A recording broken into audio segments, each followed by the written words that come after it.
One of the things that's emerged, this is extremely interesting, one of the things that's emerged on the cognitive neuroscience front recently, and the same things happened in the field of AI, is the realization that at the center of all of our concepts is an ideal. That's actually how we categorize. We categorize just like Plato initially hypothesized. We literally categorize in relationship to an implicit ideal. I think you're right. To even use the term family, and for that to be meaningful, there has to be an ideal. And the organization that I've started working with and helping put together has made it part of our formal propositional landscape that the ideal has to be something like stable, long-term, monogamous, heterosexual, child-centered couples. And now, the problem with the ideal, this is what the postmodernists have shaken their fists about forever, especially the French like Derrida and Foucault. The problem with the ideal is that it marginalizes, right? Because the more distant you are from the ideal, the less you can fit in. And so the question then arises, what do you do with the margin? And that's also a question that's so old that was even dealt with in biblical times, by the way, the problem of the fringe or the margin. And the answer has to be something like, look, everybody falls short of the ideal. Like even a stable married heterosexual couple, lots of the times during their, say, 30-year marriage, they're going to fight, they're going to wish they were divorced, they're going to wish they were with other partners, there might be affairs, lots of people end up divorced.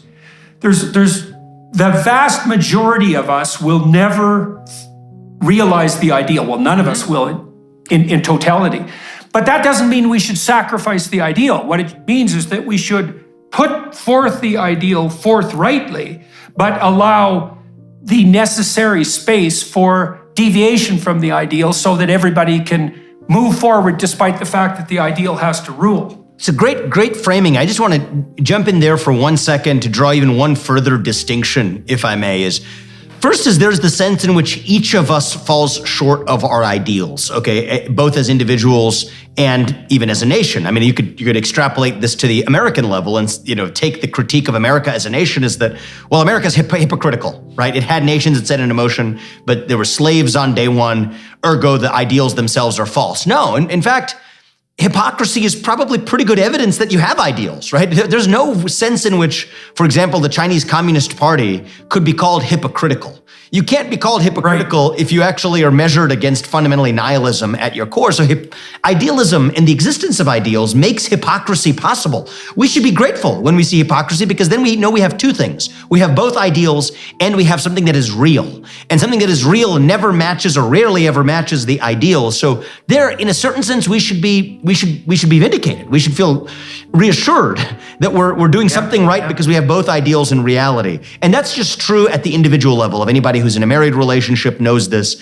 If they don't admit it, they're lying to you or they're lying to themselves. It's just truth, okay? I think that is still distinct from a second question that you raised, which is also a good question, which is I think what the left, and I'm a big fan of taking the best arguments we possibly can to understand, what we're taking seriously here, is the marginal point, is who's at the outer end of the margin. And there, I think some of this relates to not just a failure of an individual temporally over the course of a lifetime to depart from the ideal, but some ways in which a certain person cannot themselves be part of the ideal ever, because genetics are real, right? What brings us into this world is real, be it gender, be it sexual orientation, be it other attributes that make one successful or not in a system that's set up in a certain way.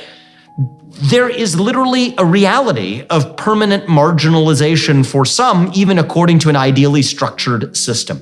And so I think it's important to take that seriously. But the problem with the modern left, the modern radical left, is it turns that exercise of interrogating the question of what we do at the margin and makes a whole new system out of it. Right? What began as a challenge to the system on behalf of the marginalized becomes the new system. That is the essence of the woke cancer, actually. I didn't mind it when it was an idea in the halls of a liberal arts academy to think about, at least debate, how it is we accommodate the people who are marginalized in a system that is still an ideal system. That's an open conversation that, at least under parameters of free speech, which, as you said, is an intermediating mechanism between kind of the creative liberals and the what was the juxtaposition to creative conscientious conservatives. That's great, but as long as we have free speech. But the problem is, when that challenge to the system becomes the new system, we're then heading to a very different place than even the ideal that the pro-marginal camp would have argued for. Okay, well, so we can lay that out a little bit too. What happened to Nicola Sturgeon is a perfect example of that, the Prime Minister of Scotland, who just resigned. Because here's the problem with the fringe, okay? So the ideal in the center is a unity. It's a single thing. The fringe is a multiplicity. Mm-hmm. Now, the problem with the fringe is that because it's a multiplicity, it can't occupy the center without destroying the ideal. And that just brings the whole category to collapse.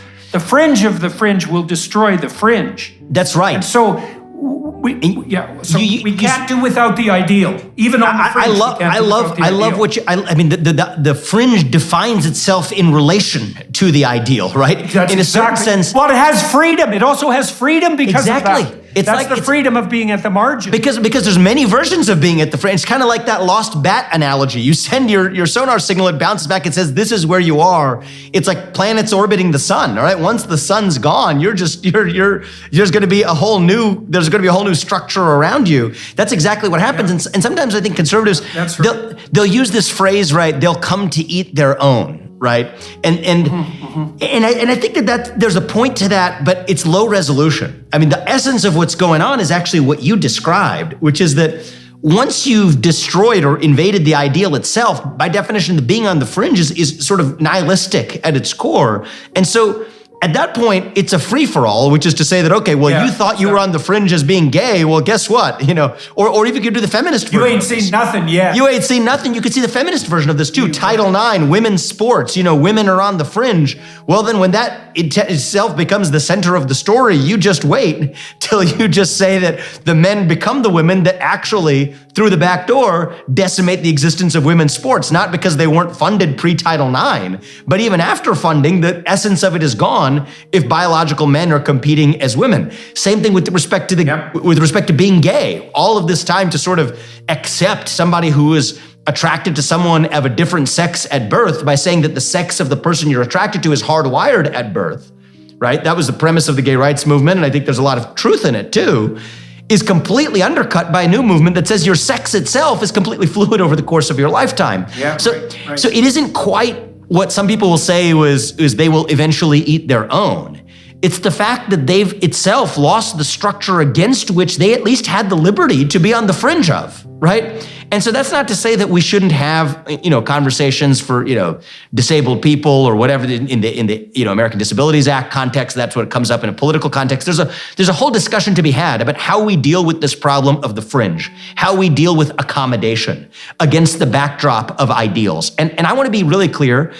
I don't dismiss that conversation. In fact, I think that should be the product of dialectic. I think free speech can actually be a mechanism for sorting out those kinds of questions, and I don't reject their importance. But I think that what's happened right now is the obsession with the fringe has eviscerated the ideal itself, which leaves both those who espouse the ideals and even those who identified themselves as one time being a member of a fringe all worse off in the end. And that's exactly where we are. And that's due to a failure of the conservative movement. It's a failure of the conservative movement. See, we can blame the people on the fringe for, getting us there. They were just the agents and the pawns who moved it. But it's the role of the conservative movement to keep that structure intact. And I think the absence of... And to make a case for it. And so then what happens in the evolution of time now, right? So now we're in a moment where the discussion that you and I are talking about, that ship has sailed. The structure itself is gone.